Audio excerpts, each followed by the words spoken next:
All right. Hello, PAX. Welcome to the One Big Union Talk. My name's David Hayden. I'd like to firstly acknowledge that I am on the land of the Wurundjeri people of the Kulin Nation, and I'd like to pay my respects to their elders past, present, and emerging. I'd also like to acknowledge the ongoing work that Indigenous people around the world do for the union movement. This always was and always will be Aboriginal land, and it has never been ceded. So I'm just going to jump right into some introductions.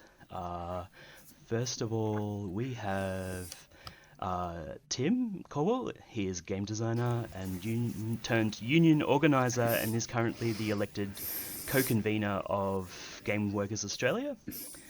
Thank you, David. Uh, no worries. Next, we have Callan Young, is a freelance pixel artist and game designer based in Montreal, Quebec. She's a founding member of Game Workers Unite Montreal and Vodio Workers United, and is involved in the feminist and labour organising in the games industry since 2013. And then, last but definitely not least, is Jess Gonzalez, sorry, organizer with Code CWA, a former Blizzard Entertainment employee turned workers' rights activist, and is working to unionize the games industry in the United States. So, firstly, I'm going to throw to Tim, and he's going to give us a little sort of like story so far with the unionization effort across the world in the games industry. Thank you. Look, I mean, I feel like in Australia, we're, I suppose, a little bit playing catch up a bit in terms of what we're seeing from our international comrades, which is why I'm so excited to have you both on here. But I think what's really exciting for us all as game unionists, if we can coin that term, is that we're now at a point where we can have a conversation like this at a big consumer expo like PAX. We're now at a point where this is part of the mainstream conversation that we're seeing all over the games media. We're hearing it more and more in actual studios itself. And we're getting to the point where this is now something that feels real. It feels like a real thing we're really doing instead of just saying, oh, we should unionize, we should do more, we should do something about this. It feels like we're actually getting there and we're really doing it. I think one of the things I'm most excited to hear about on this panel is, from both of you about, what your efforts have been like in the US and Canada. And I think, we're now seeing that the game workers movement has gone from just a bunch of activists and just a bunch of people getting together in their studios and talking about what they could be doing to, real genuine work. We're now at the point where unions are being founded in studios across the US and Canada, across the UK, in South America, in Europe, and here in Australia as well. Game developers are unionizing at a rate that I think nobody expected to be as quick and as active as it was. And that's been really exciting for us to all be part of that. I think the movement at the moment, as a snapshot, is that we're now seeing more and more developers every year saying they want to unionize. All the surveys are coming back saying they're going to unionize, and we're actually seeing the union movement step up and meet the game developers where they are, and come to the table and start helping them to unionize. So, yeah, I suppose that's where I'd probably want to leave it. But I'm just really excited to hear from all of you about what your experiences have been like. So, just Jess, would you like to say Yeah. more? No, I'd love to. Yeah. It's funny because I feel like in the United States we're also kind of playing catch up a little bit, just because with my specific campaign, like Activision Blizzard King, it's a really big company, and it really is about figuring out. For me, like I said, I worked at Blizzard Entertainment. I also had like previous work with Activision, so I knew kind of a broader like how the AAA industry, the labor practices that go on. So when we had a giant agitation event, like the state of California suing my company, it was kind of easy to not easy, but it was definitely a pivotal moment of okay, well, we need to champion the people, and we are going to be um, the ones to hold leadership accountable because they're just not going to do it. So I think it was more of a dire need of representation. We're definitely not being heard by management, and It's definitely easier to unionize when things are going well. I feel like, there's less uh, like having those hard conversations where it's like, why is this important? Okay, well, here's, everything that happened before us, and look what's going on now, and really accountability, and learning from this and moving forward. And representation is going to be how we avoid something like this in the future. Um, so yeah, educating people about unions. I feel like we were really scared to say the big U word at Blizzard for a while, and then once we finally did, it was like, well, now we can talk about our working conditions. And I think part of it is signing those non-disclosure agreements where people feel like they're afraid to talk about their working conditions. You very much can legally. So yeah, just educating people on your rights, your labor rights in the United States. Not as great elsewhere, but we're trying very hard to change that. Cool, thank you. Yeah. Carolyn, would you like to sort of summarize your experience beginning a union? Sure. I mean, yeah, it's wild to think about how much has changed since I first started making games, like back in 2013. Feels a bit like ancient history now. But yeah, it's been really exciting to see all of the progress that's been happening, and everyone starting to like, yeah, really kind of start to broaden their horizons, I guess, and think about like, well, how can we change this industry, and like, what can we do by working together to build power for workers? And I think like it's been a bit of a journey, I guess I'll say. Like, it's been a lot of learning along the way. I know myself and a lot of folks when we first got started, we didn't know anything really about unions. We kind of had a rough sense that, like, oh, this might be something that is helpful in terms of winning better working conditions, having more of a say in a workplace. But we were really learning a lot of stuff from scratch and kind of filling ourselves in on, the history of union organizing, all of the movements that had come before us, how to have one-on-one conversations with coworkers, all of that stuff kind of had to be built up. And I think that's really been what's exciting about it is that it really feels like it's been a kind of international effort, right? Like there's been people all over the world who have been kind of discovering this stuff together and sharing what they've learned. I think certainly when I first got involved in games, a lot of my early experiences were ones of encountering a lot of problems, I guess, systemic problems in particular. I had a lot of friends who, myself had experienced kind of lots of inappropriate comments and jokes and sort of, everything ranging from mild harassment to stalking. And that was something that kind of shocked me at first, but very quickly I kind of moved from that to sort of, okay, well, these are the problems. Now, what do we do about it? And I think that's really what kind of like clued me into, worker power and collective organizing as being the thing that was missing to really make that change. That without that kind of bottom up pressure, things weren't going to get better for marginalized workers in the games industry on their own. It was something that like we all had to contribute to and join in on. And so, yeah, that's really how I got involved with Game Workers Unite when it got started in 2018. And yeah, kind of moved on from there and unionized my workplace last year, and just trying to help get the word out, I guess, from then on. Cool, thank you. So we probably have a mix of people who play games and people who make games in the audience today. So I guess, and Carolyn sort of in the hot seat at the moment. Why should players and studios or support union efforts? Like what benefit is it to them? Yeah, definitely. That's a great question. I mean, I think there's kind of two aspects to it, right? One is that if you're a game player, if you're anyone in this world, chances are you're probably a worker, right? Unless you're kind of fabulously wealthy, you're probably going to have to work for a wage to make a living.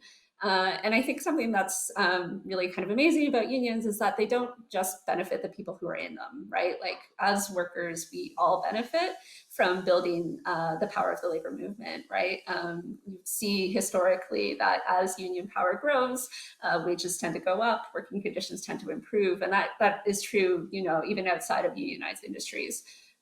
So I think that just from the point of view of being a worker in this world, you benefit directly from people organizing in any other industry. That's more leverage for workers, and that's improvements that can have a widespread effect. And then I think the other aspect too is like if you play games, you are probably have frustrations with certain aspects of how games are made. Some of the more like I would say predatory design features, things like microtransactions, like pay to win stuff, loot boxes. And these are things that a lot of game developers are not happy about either. A lot of game workers are want to be able to push back on that sort of stuff and want to work on better, more original games. And so I think having workers having healthier lives and more of a say in the process of how games are made is something that benefits players as well, right? It's going to lead to better games overall, I think. Tim, Jess, do you have anything Well else? said. Yeah, everything Carolyn said. Honestly, it's funny to think about like the way that the boss will try to frame it is like the union is a third party and we want to have a direct relationship with you, but actually you are the union. So I think at a base level, just everyone kind of understands like we want to be paid well, we want to be happy while we're working, and especially like developers, if you want a good product and you, like Carolyn said, like you have frustrations and you want representation in how ethical these games are produced, then you're going to want to be at the table. And that starts with the union. It starts with a collective of yourself and your coworkers, and realizing that we do have that collective bargaining power to make those ethical decisions within game development and really push for that, to advocate for the consumer at the end of the day, because we're going to advocate for you. Like people have said, it is a way to make your voice heard in the workplace, and democracy is great. Everyone should always want it. So that's how I sell it. Tim? I think probably one thing I wanted to add to that I think is really important to all of us here is the subject of harassment in when we are game developers and we are there being quite public about what we're doing, and feeling like there is a lot of I guess sometimes a danger in speaking publicly about the work that you're on. And this is obviously worse for a lot of people than it is for myself as a straight white guy. This doesn't generally impact me as much. I know that other people on this panel particularly have experienced it, but I think one of the benefits of being in a union, and one of the things that as unionists we want to convey to people watching this, is that we really we need your support, because that harassment is one of the biggest factors that can lead to people losing their jobs, which means people losing their homes, which means people people's lives being destroyed, which sounds dramatic, but it happens. And it's the sort of thing that we need support from the sort of people in the audience today, and the sort of people who are hearing this to be to help us push back against that, because we should be able to, just as anybody should, be able to enjoy our work and do our work safely, without have that threat hanging over our heads. And that's one of the things that we as unionists see as critical is establishing that support from the people who actually consume the product, so that at the end of the day that they know that the people who are making the things that they love are able to keep doing so in a safe and non-volatile manner, for lack of a better word. I think the other thing that I briefly wanted to touch on is that as you both pointed out, there is a lot of unfair practices inside games that a lot of game developers are very upset about. I think one of the things, believe it or not, is that game developers play games, and that they're keenly aware of when those games suck to play, more so than anybody else is. Even they know things about it that the gamer at the end of the day doesn't get to experience. So they know if a game sucks. They're fully aware of it. They're not unaware of it. And I think one of the ways that recently that is manifested is in the use of crypto stuff in games, cryptocurrency related stuff in games. And we certainly, in our membership base, we have quite a few members at some studios based around cryptocurrency stuff, quite a few studios, because that seems to be very popular now. And I want to tell everyone here that a lot of the game developers absolutely hate that. They really hate doing crypto stuff. They didn't join the industry to do that. they didn't get into this industry to pursue that kind of thing. And if you hate it, chances are they hate it too, and I can confirm that a lot of them do. So that's the other thing I wanted to add. Cool. Yeah, definitely agree with you, Tim, on the crypto stuff. And it's funny that you mentioned that because it's like here is like myself, other developers like Carolyn, it's like we're already pointing to things in the industry where we don't feel like we have a voice on now. So to add a new thing that everyone just wants their like fast return on, but it's like, okay, well, let's make sure we can ethically do it first. Or, just having any kind of input is very important. And it's again why, we stress, collective bargaining power is the way to get there. Yeah, definitely. Mm-hmm. So next sort of question I've got is, what do you, as a union activist, like, what do you do on the ground? Yeah. Uh, Sure. Yeah. For me, being an activist, it's really just started with like the lawsuit news and everything that came from that, and just like management not handling it at all, just kind of keeping people in the dark about it.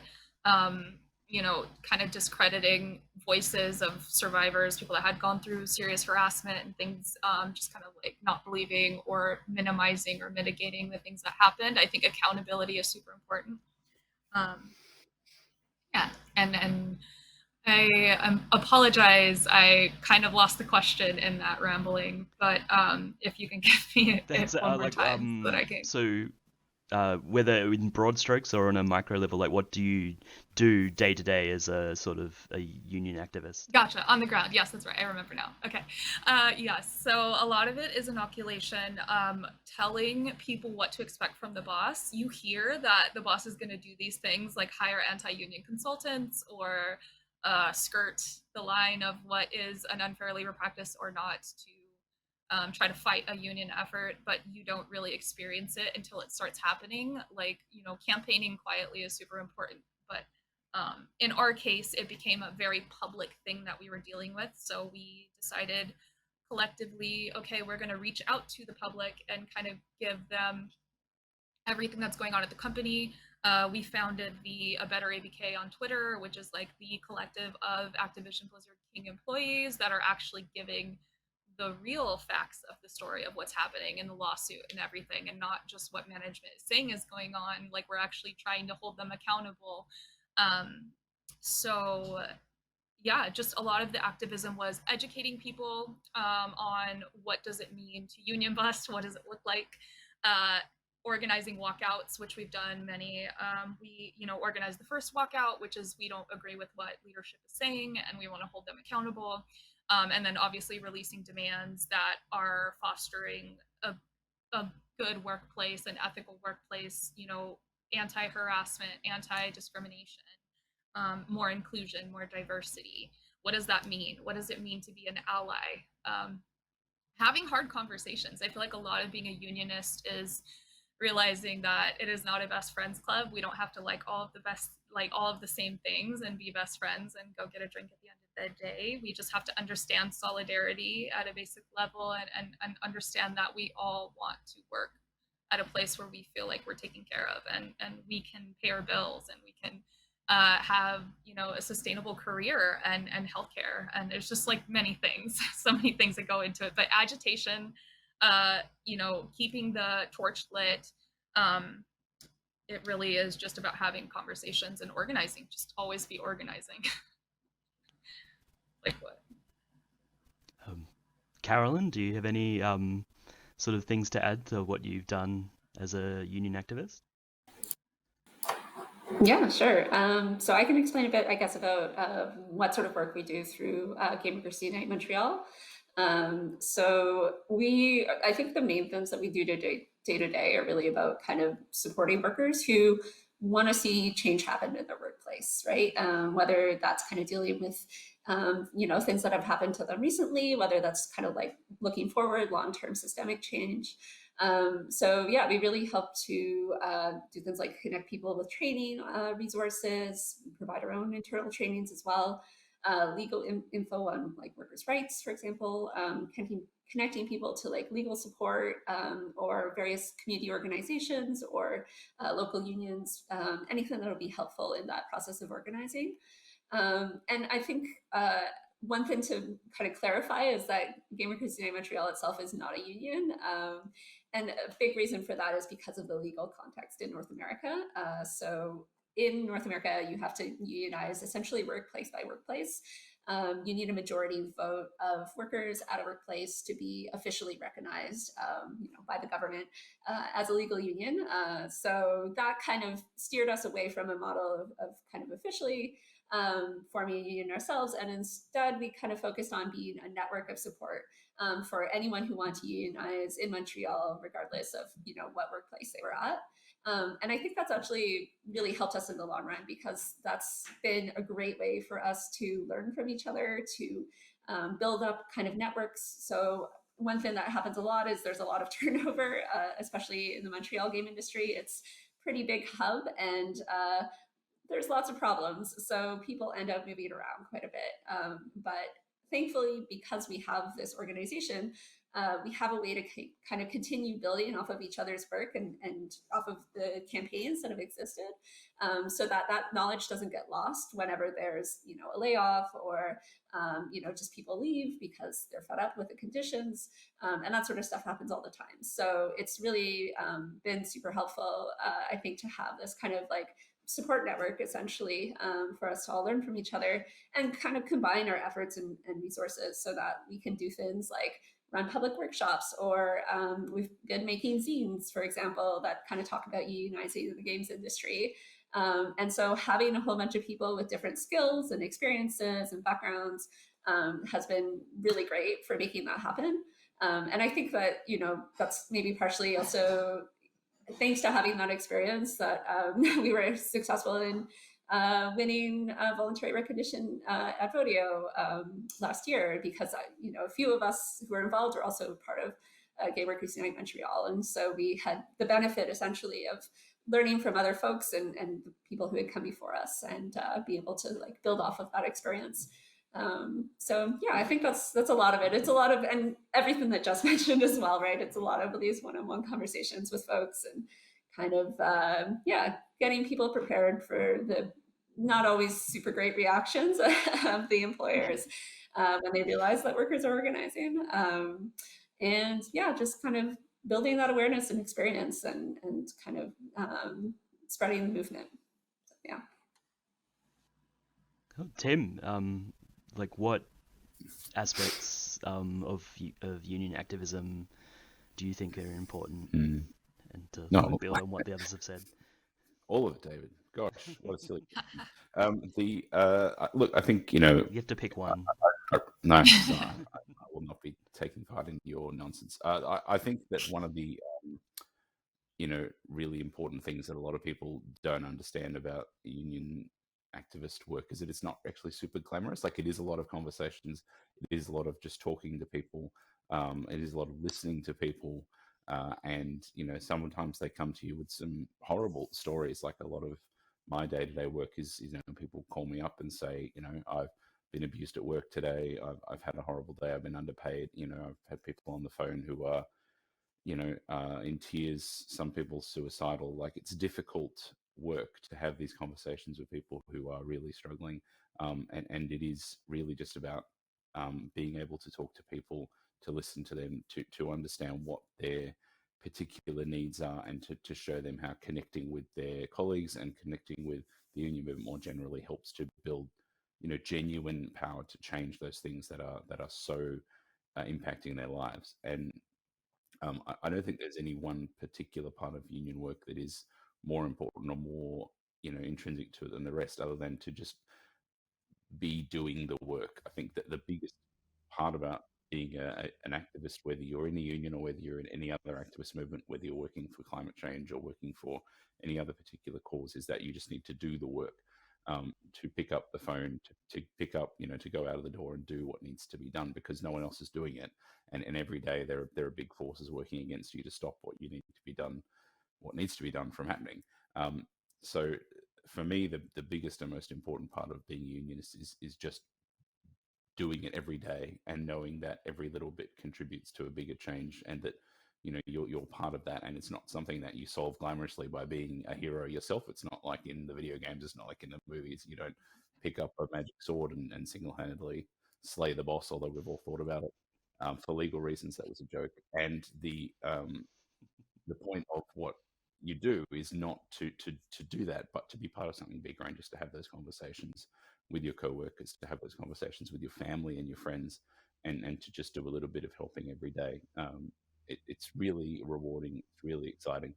And I think all of us would have stories here of the difference between seeing a colleague or a friend who is in a bad place, and then after they've joined up, and after you've helped them, seeing them now becoming empowered, seeing them unafraid to step into a meeting with the boss, seeing them unafraid to speak out on Twitter or in a meeting about what they've been through. And that's just so rewarding to see that, and to see that person grow, and then see that person inspire somebody else. We recently elected our very first, well, we call it a workplace delegate. I don't know what the term is in the US and Canada, but like we're at the point now where we're actually holding elections inside workplaces, and here in Australia at some of our studios, and they're electing representatives to speak for them. Those representatives are having direct conversations with management, and those it's just so great to see people stepping up and feeling really empowered to actually go toe to toe with management and say, here are the concerns, here's what you're doing wrong, here's what we need over the next 6, 12, 18 months. And that's so exciting to see that, and that's the reward for the work, and that's what makes it worthwhile. Yeah, it's really exciting. As a workplace delegate for many years, yeah, it's confronting, but like when you get that big win, it's always very exciting. So hopefully we've got people fired up about unions. How should someone go about starting a union at their studio or workplace? Tim, since you're... Sure. Yeah, all right. I'm on the big screen. Look, I think so Australian law is a bit different from other laws, but I mean, you are an Australian audience, so it's probably useful speaking directly to you first, you in the theatre. And I think it's really important to understand in Australia that anybody can be part of a union, regardless of whether or not you, quote unquote, have a union at your work. You always have a union at your work because there is always a union for you in your industry.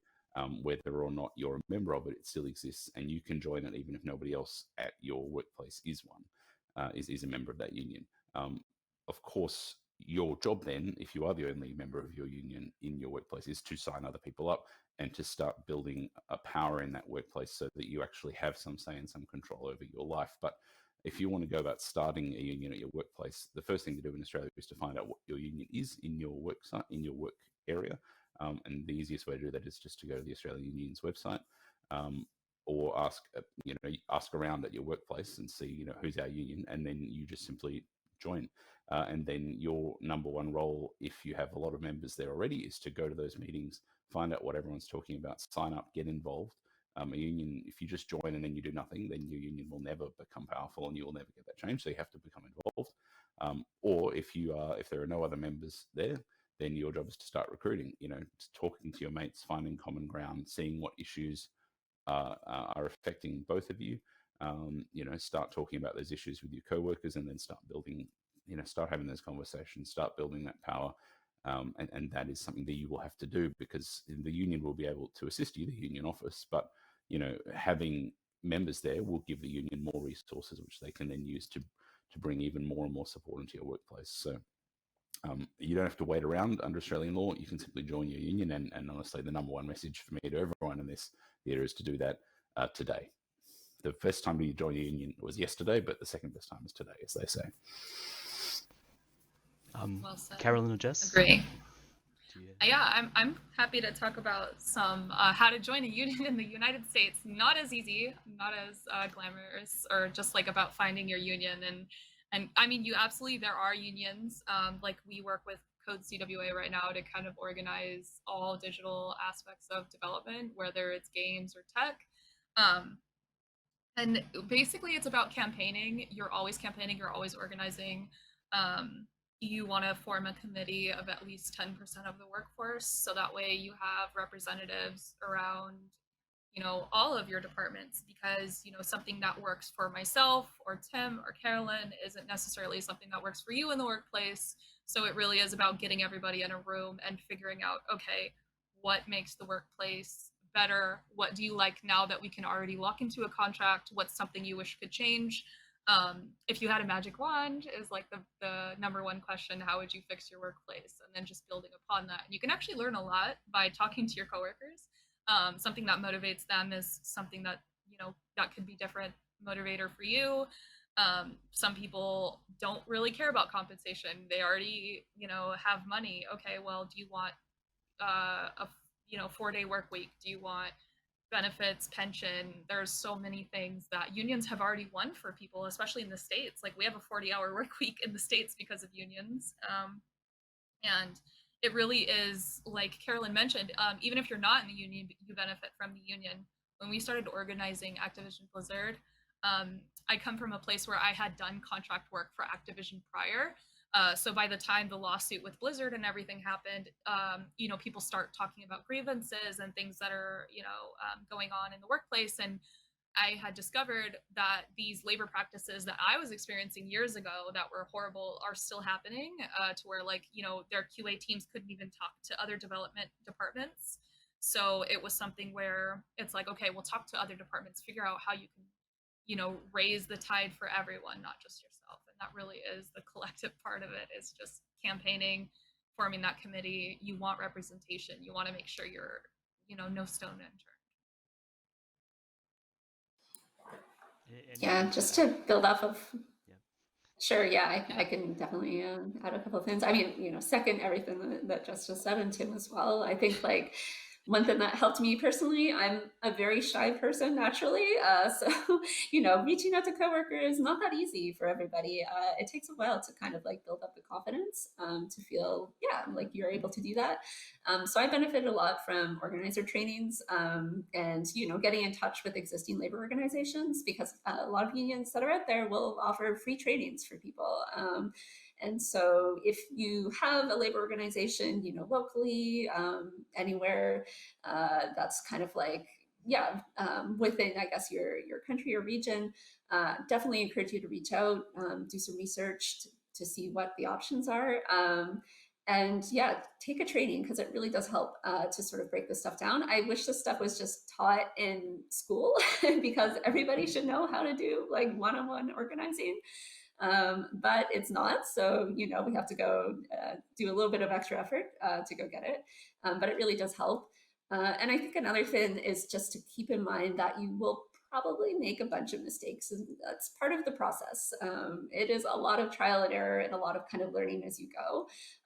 But every time you make that mistake, you get a little bit better and you learn a lot from that process. And I think, as Tim pointed to earlier, those relationships, that you build through that process of reaching out to people are incredibly meaningful, and have really like changed like my approach to work and how I feel about myself as well. And it really helps build confidence, and makes you feel more connected to people. And I think that breaking through that isolation is super important, for anyone, no matter where you work. So yeah. Cool. That's cool that you mentioned that, because I just want to really quick, I was like, being a unionist and organizer has definitely also made me a better person. So I feel like everyone like, try it. It's cool. Like, don't be afraid to fail. Everything you want is on the other side of fear. And we don't need perfect, we just need better. So go in knowing that and you'll be good. You don't have to worry about being perfect. We've all spoken about various like other parts of the union movement.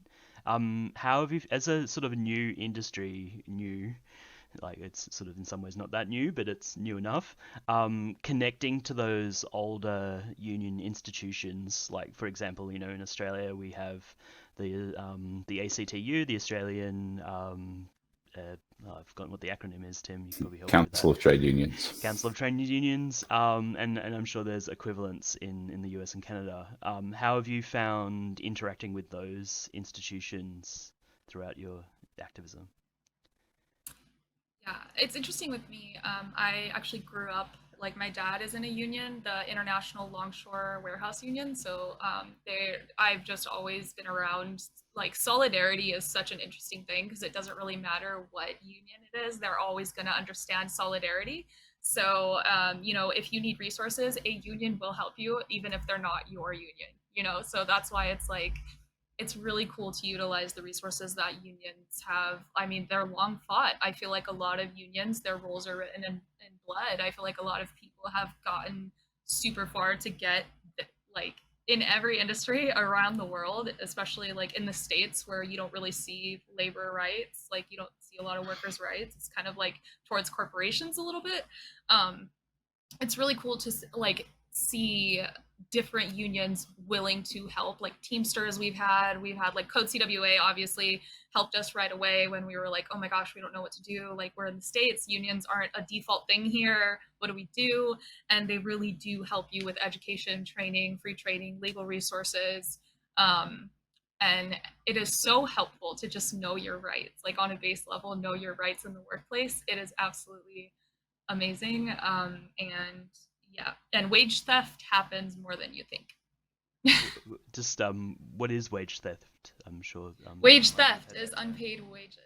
Yeah. So in the States, especially, you hear record profits. We had an excellent quarter, and then they will lay off like 5% of the workforce arbitrarily for no reason, just because they like the line to go up. But yeah, stolen wages is essentially that. It's like we made record profits. Okay, well, where is that money being allocated? It's definitely not going to the worker because the workers are still working overtime and barely being able to pay bills or afford, healthcare and don't have a pension. And yeah, list of things. But Tim, Sure. interactions with established Yeah. unions. I mean, I think it's been an interesting journey for us in that regard because we recently we established ourselves as Game Workers Unite in Australia in 2018, and then one of the things we did one of the first things we did was immediately start recruiting members and assisting people. But when we had a decently sized membership base, we did start approaching other unions for assistance to kind of convert into something more formal. And we eventually did have a partnership struck with Professionals Australia, which is the union for software developers and information technology workers here in this country. And they have been super supportive of us. And that's been really awesome to have those resources behind us so that, we can go from simply saying, you've been underpaid, here's the calculations we've done, but you'll need to pursue it yourself, to, you've been underpaid, we'll now be referring you to our legal team for further action, or stuff like that, which has been really, really cool. I really want to, I think, echo something that Jess said now, which is that, whether or not you're in the same industry, the union movement is full of people who want to help. That's the whole point of being in a union, is that you're the sort of person who wants to help other people. Every union organizer that I know has spent a lot of time in their personal life helping other people who are not even members of theirs, friends and family, that kind of stuff. You can approach them and ask questions and they will help you. And it's a sort of culture that we need to foster and to keep passing on to other people, is just to be able to, the fancy term for it is solidarity, right? But when somebody is in need and you are able to help them, you do that because that's what you are as a person, and because that's what you would want if you needed that for yourself later down the track. And it's all about just being that sort of person and encouraging that kind of atmosphere. But we've got a lot of help from the existing trade union movement. I know a lot of people, a lot of fancy, high-paid, tech commentators who have scoffed at the idea of unions in this industry. And obviously, anti-union mindset has been a key part of Silicon Valley from the beginning. It's on record as, many of the key CEOs of Silicon Valley, literally and explicitly demanding an anti-union area for them to work in. So it's been built in from day one. And they've scoffed at you guys don't deserve unions, you're not working a difficult job. We've found nothing but support from the people who you might consider to be working in difficult jobs, like tradespeople, coal workers, metal workers, people who are in the the quote unquote real jobs. They've been fantastically supportive, and I personally know the construction union here in Australia will show up to any rally at all for whatever reason. They will show up and start screaming, and like that sort of solidarity is exactly what we need. So we've found nothing but support from existing unions, and it's been really, really good. Carolyn, any thoughts on joining with established unions? Yeah, sure. Yeah, we've actually worked with quite a few different unions through Go Montreal. The Communication Workers of America has definitely been super supportive. The Centrale des Syndicats Nationaux, or CSN, in Quebec, it's a Quebec-specific union. We've worked with the Industrial Workers of the World. We've spoken with IATSE, and they've all been like, basically like, how can we help? So that's really, been a wonderful experience, and we've learned a lot from the process. And kind of in turn, we've gone to pickets for other unions as well to help support them in the picket line. And it really is special to feel like you're part of this broader movement, right? That it extends even beyond the games industry, beyond tech. It's this kind of like global movement. And I think that's been, really wonderful. And I don't know, nothing but good things to say. I think like there's a lot of, there's a lot there. So yeah. It's interesting when you look at like unions, you're like, oh, this is a culture of nurturing this environment. It's like unions want to nurture, and then like the corporations are like, how do I exploit this like passion instead of like nurturing the passion? I don't know. It's more of like an investment in the people around you and yourself, and it really is a sense of community. And it's, I don't know, find your local union, find your local union and learn about it, and hug your local unionists because they work really hard to secure working conditions for everyone, not just people in the union. Yeah, definitely. I guess we're starting to get to the tail end of this. Are there any final words of advice? Both, unionizing your own workplace, but also, showing solidarity to game workers across the globe. Jess? Advice? For organizing your workplace, talk to your coworkers. That's the baseline. Just talk to your coworkers. Try to move in silence if you know that your employer is not going to bargain in good faith. I think in the States, I'm a little cynical because I've just seen a lot of anti-union stuff out here. The culture here is it's more exploitive than it is nurturing. So it is like, breaking down stigmas. What does it mean to be an ally? Something we did at Activision Blizzard, we created a Slack channel called ABK-Allyship. And really it's just a hub for people to talk about what is their experience in game development as a marginalized person in the community. Why is their experience different than ours? How can we better support them? So it's kind of like a way to, learn about what it means to be an ally. What does it mean to be somebody who's marginalized? Like, why are my experiences different? Just talk to each other, and compare salary would be a really easy one to start off with. A lot of people don't want you to share your salary with your coworkers. That's a very fast way to find out if y'all need to organize fast or not. And it's a marathon, not a race. So you're gonna fail, and don't be afraid to fail because you'll learn from it. Tim? That's my advice.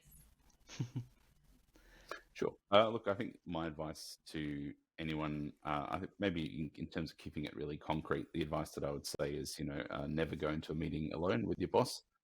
Always do everything in writing, and make sure that, the first thing you do when you get into any job is to, have a look at your pay, have a look at what you should be being paid. If you're feeling unclear about it, contact your union for advice, and make sure, I suppose the other one thing I would want to say is that make sure you join your union before there's a problem, rather than when there's a problem, because there are often limitations when something has already happened, things are already falling apart, about what can be done.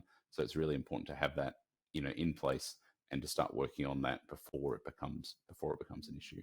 I think, but the best advice I can give you is simply to not let the boss win in your head about what is right and wrong, because it's very easy to just mentally accept everything that you get told about work and about life and about how society is supposed to be structured, and to just believe that that is true. And you have to, I know this sounds trite, but not let them have that space in your head. You have to believe that it is possible for it to be different. And you have to want that enough for you to actually act on that and do something about it. And it is possible. It's not something that is like a pipe dream, but it is something that is slow and difficult, but very rewarding.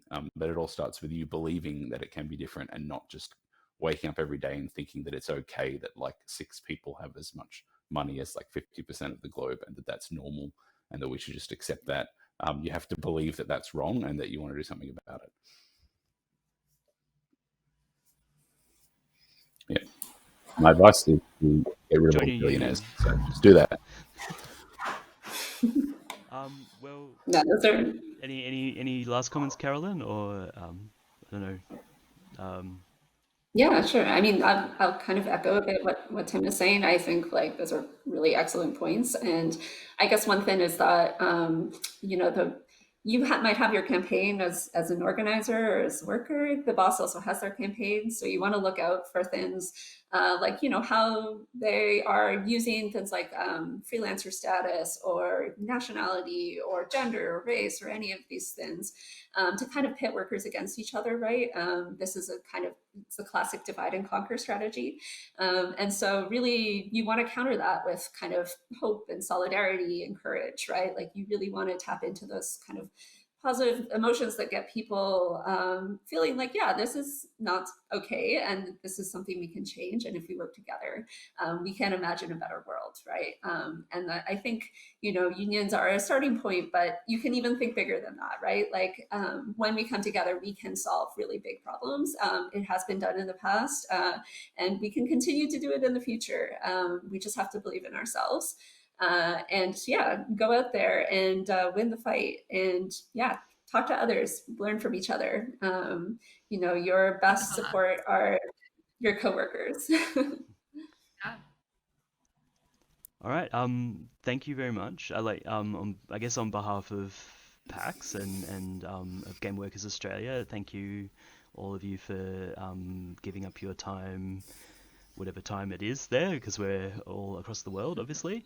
And thank you to the audience and to our technician who's press played on this video, important one of my colleagues at MCEC, and thank you to the enforcers. Hopefully I will be in the room in person, and I might be able to answer a few general questions. Obviously, I might not be able to ask specifics on the US and Canada, but I can obviously talk about unions in Australia. Yeah, thank you. Yeah. Also, hit us. We've all got our handles there, so hit us up online. If you have any questions or follow-ups. Cool. Thank you very much. Thank you, David, for moderating. Oops, sorry. Thank Thank you for moderating. No worries.